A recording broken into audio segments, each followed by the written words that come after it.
21 Days of the Goddess. Today we have the Navajo goddess Spider Woman, which is manifestation through co-creation. This is a really exciting card. This is actually a new card, new goddess to me. I had not been aware of this goddess, but she comes with such an important message. And it's talking about the why and the why rather than the how of manifestation. And also knowing that it's when we're manifesting, and when we're creating, a dream into reality, it's really about how we want to feel, the energy that we're putting into it, the why, how we want to feel, and less about what it looks like in the details. Although when you look at traditional things, maybe like law of attraction even, and movies like The Secret, where it has you list out and write yourself a check and list out all the details, I mean, that works. If I look at the dream boards that I've created, always I can pick out, something I put on the dream board and I'm like, does that look familiar? That came into being. Does that look familiar? That came into being. Maybe not all of it. Realizing I can see my ring light reflection in my glasses.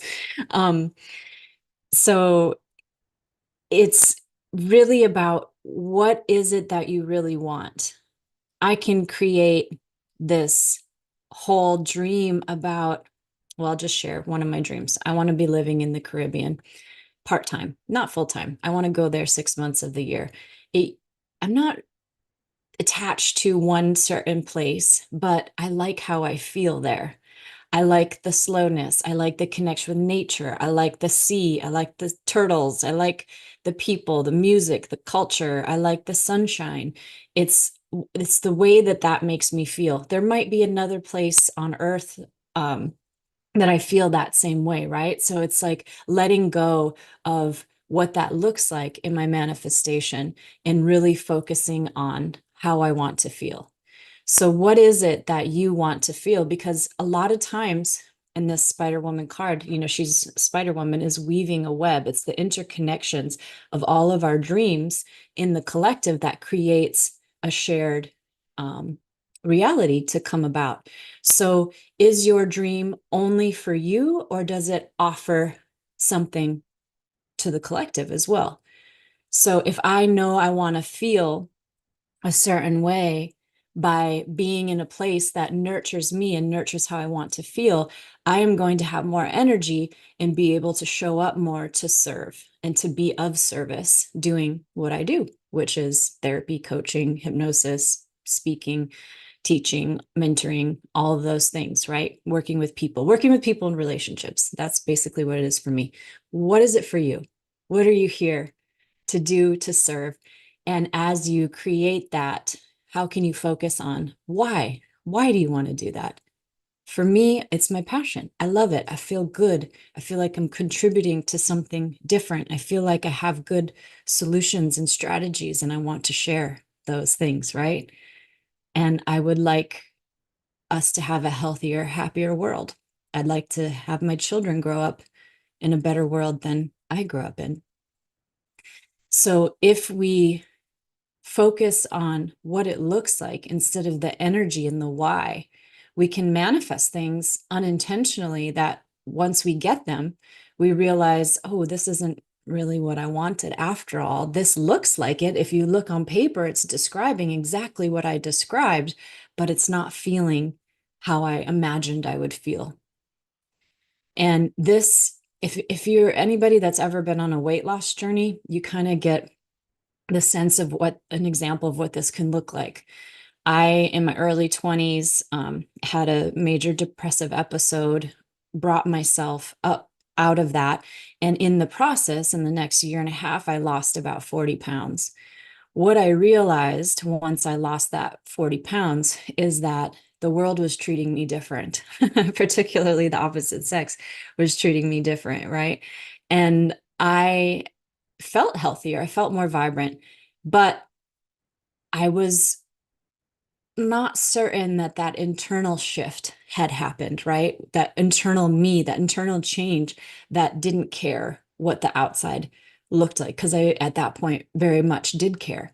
and put way too much importance into what that outside looked like. And so now I had this beautiful, slim, toned, athletic body, and I was going to the gym a lot, but it didn't bring me the happiness that and the confidence and all of that that I thought it might have, because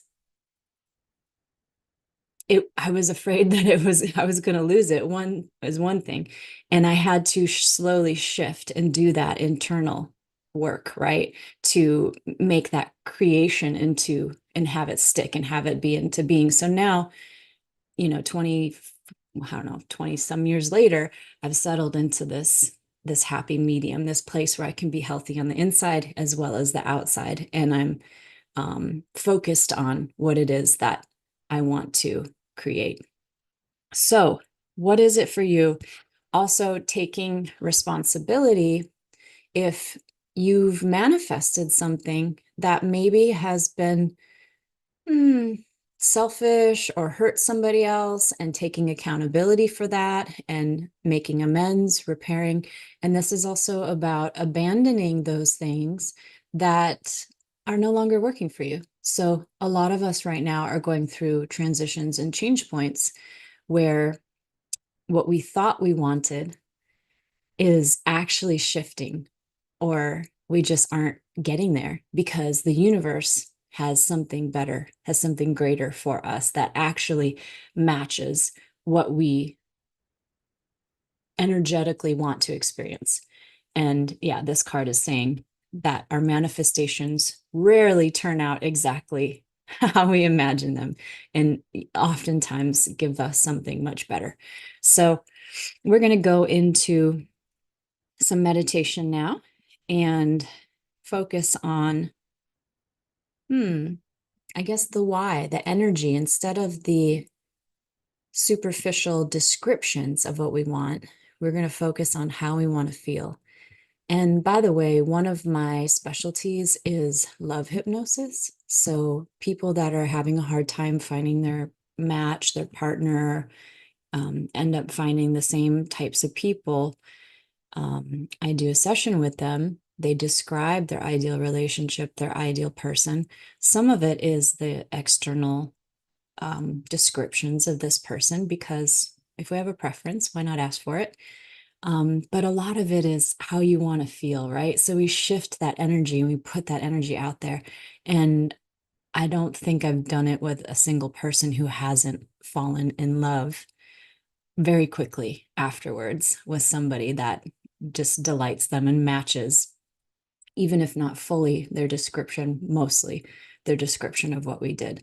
So this is a form of manifestation, and it's using mind body science. It's using the science of the subconscious mind. It's not anything that's necessarily magical. I like to focus on the science-based things, but I also love to focus on the mystical, because why not have both and balance both? So this 21 Days of the Goddess is, giving a little more energy to the mystical. So as we go into meditation, which is also a science-based technique, you can choose whether you want to believe in the science of what we're doing, in the subconscious mind, and what we know to be true with that, quantum mechanics, quantum physics, or if you want to simply believe in magic and the mystical. So here we go, meditating on this goddess energy of the Navajo goddess Spider Woman, calling that energy into our frequency today as we get into a very relaxed state. Setting aside anything we have to do today or accomplish, or any concerns or worries, and just set that aside, because that can also impact our manifestation. So much of manifestation is being able to clear what's getting in the way, to focus our attention on what we want, and to replace those worry thoughts or stress thoughts or negative thoughts with something that is more hopeful and positive. And this requires faith and trust. So I'm asking you to trust me, trust yourself, trust this process of this spiritual energy and helpers. And turning on that relaxation space, that space within you in which creation can happen, in which desire bubbles up, in which you can uncover your deeper passions, desires, your deeper why for being here. What are you here to do? And as we breathe together, and as we clear up our energy,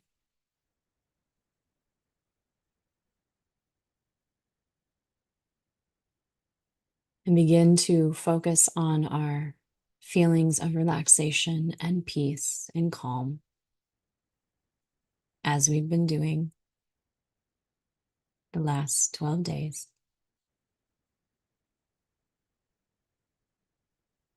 You invite a space of deeper intuition, deeper knowing,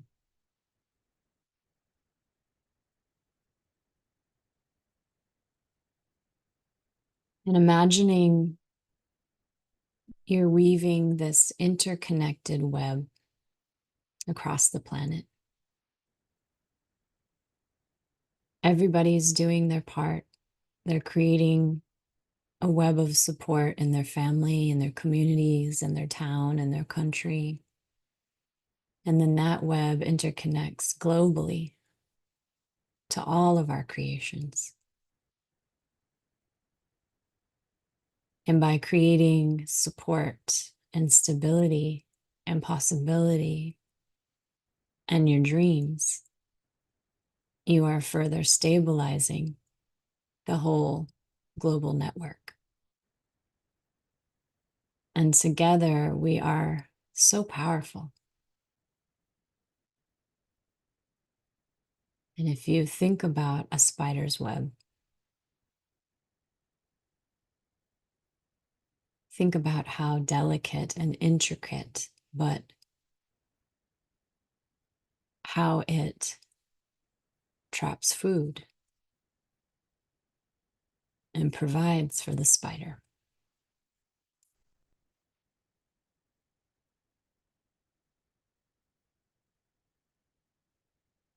And if it does get torn down, how quickly the spider recreates it. So this spider archetype is really symbolic of creation over and over again, that each day, each moment, we are constantly creating based on what our energy is, based on what our thoughts are.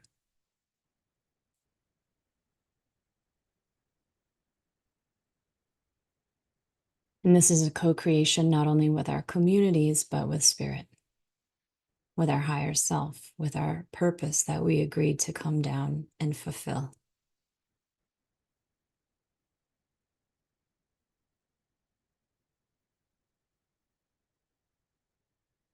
See if you can locate your higher self. It might be somewhere deep within your body. It might just be in your imagination, maybe imagining yourself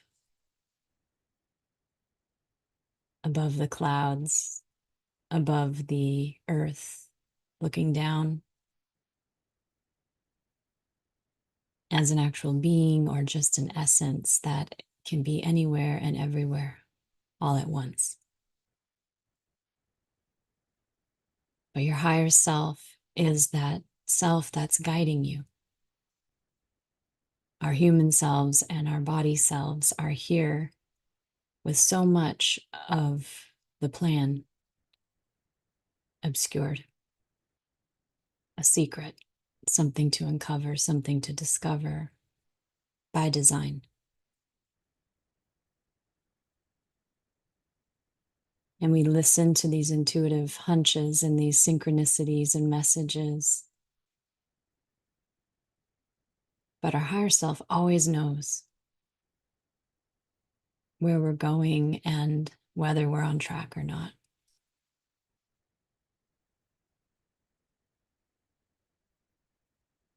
So, however and wherever you imagine your higher self to be, reinforce that connection now. You can even imagine something like a telephone, old-fashioned telephone with a cord connecting the two of you.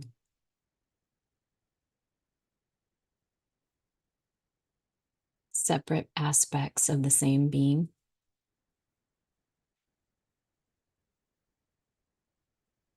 And maybe ask, what is my why? What is my purpose? What am I here to create?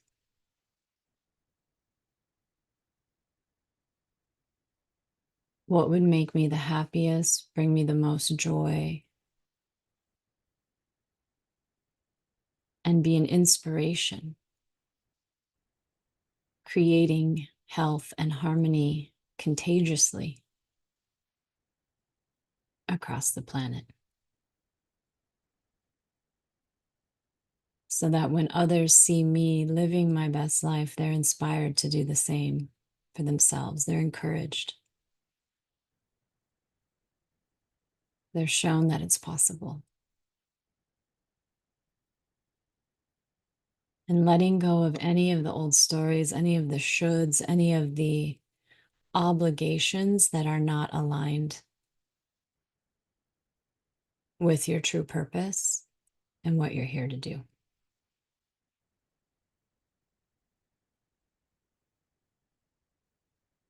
That's a different kind of web.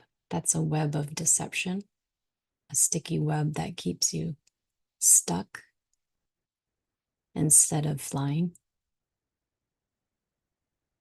and consciously co-creating your own web of what you desire.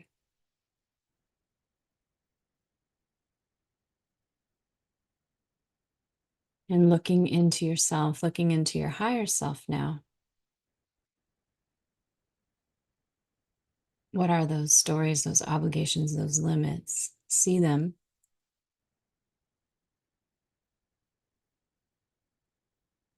And then cut them loose. Maybe the imagery of a scissors cutting a string, detaching, letting go.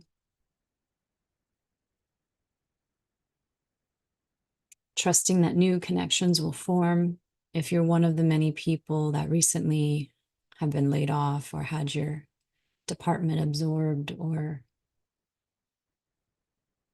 your place of employment went out of business, or the way you've been operating your business isn't really working anymore, that can be part of that old that you're letting go of, cutting away, and realizing that it gives you the freedom to move even higher into your purpose.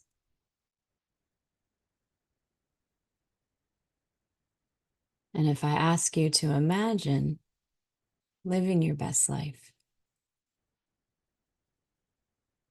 your happiest, most joyful experience, where are you living? What is the environment like, the temperature, the surroundings? Who are the people that you interact with every day? And how do they make you feel? What are you a part of?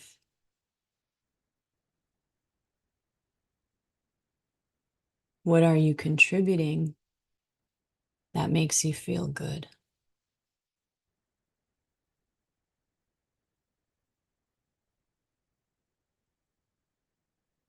What motivates you?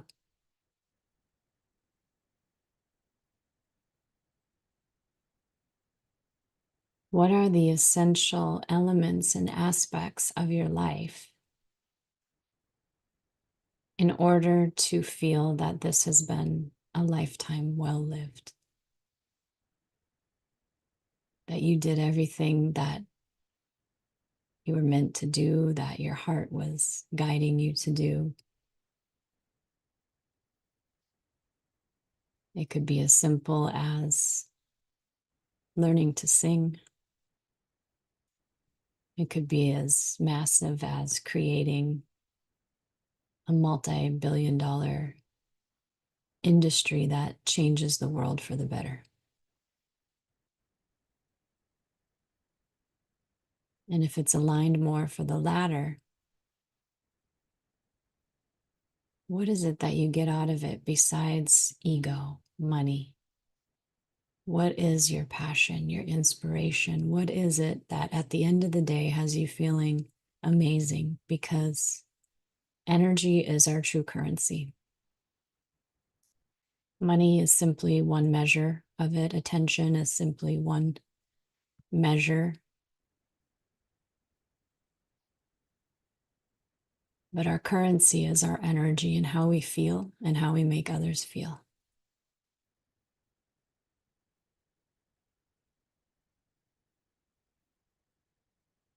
If the world were stripped of paper money or resources and everybody ended up on the same playing field, what do you have left? You have your energy, your optimism, your generosity, your integrity, your kindness, your warmth, the love and connection of your family, friends, lovers, your people, your community.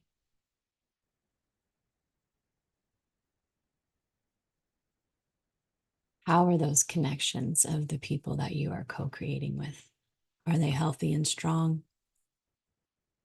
Or do you need to make some amends and repair some of those parts of your web?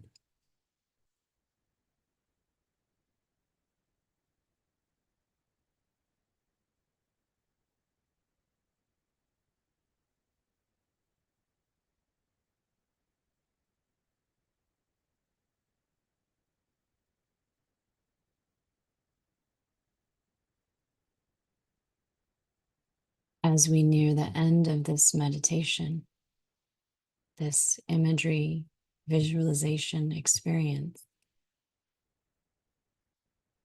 imagine with me a world in which everyone is operating in their world, their zone of genius, using their best talents and skills to contribute to a better world. Everyone is operating with generosity and compassion and the values of collaboration and co-creation. Everyone has what they need, the basic needs of food and shelter and resources in order to feel safe and secure and to enjoy the simple pleasures of life, unencumbered by survival fears.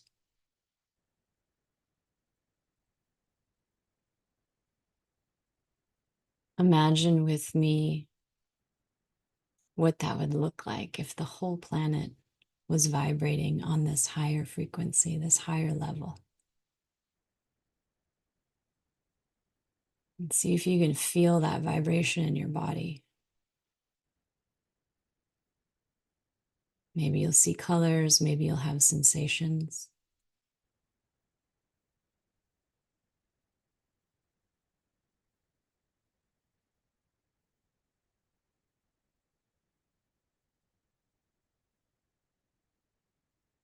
And what can you focus on today? What can you do today to be one of those people that is not only thriving, but being part of the solution for all to thrive?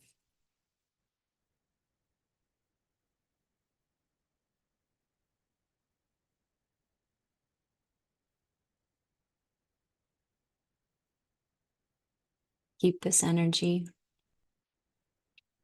soak it into every cell of your body, wrap yourself in it. Surround yourself with a protective bubble of the goddess Spider Woman, the Navajo goddess. Knowing she's there guiding you and protecting you in co-creating, manifesting through a strong collaboration and partnership with the universe, with the collective, with our fellow humans, with your higher self, with your creator, with all that is, because everything is connected in this web of life.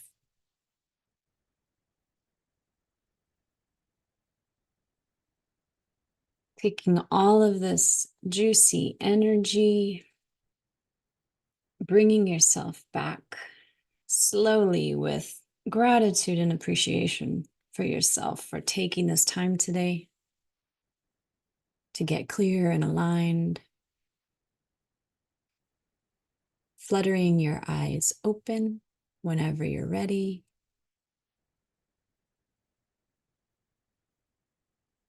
That's day 12. I will see you tomorrow for day 13 and then beginning our third and final week, 21 Days of the Goddess. Have a great day, everybody.